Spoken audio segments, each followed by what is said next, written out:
200 টাকার কম খরচে এই বার্থডে ডেকোরেশনটি করে নিয়েছি। আমার প্রিভিয়াস ভিডিওতে আপনাদের অনেক রেসপন্স পেয়েছি আলহামদুলিল্লাহ, তাই ভাবলাম এরকম একটা ডিটেলস ভিডিও করি। এই ডেকোরেশনটি আমি আমার বোনের বার্থডেতে করেছিলাম। আসসালামু আলাইকুম সবাইকে, আমি ইলিমিলি বক্স থেকে বলছি।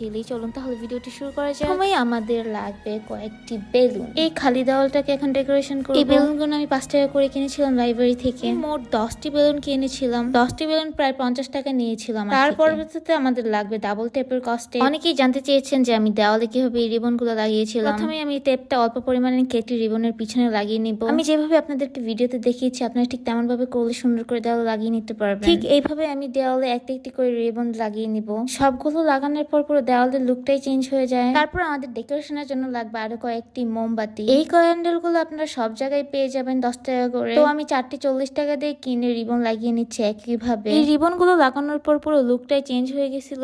আগের ভিডিওতে অনেকেই আমাকে কমেন্ট করেছিলেন কেকের ডিটেলস এর জন্য। এই কেকটা আমি একটি হোমমেড পেজ থেকে নিয়েছিলাম। অনেস্টলি বলতে গেলে কেকটা অনেক ইয়াম্মি ছিল এন্ড ক্রিমি ছিল। আপনাদের সুবিধার্থে আমি পেজটি মেনশন করে দিয়েছি। কেউ যদি পিআর প্রমোশন করতে চান তাহলে আমাকে ইনবক্সে নক করবেন। আজকের জন্য এই পর্যন্ত। আল্লাহ হাফেজ।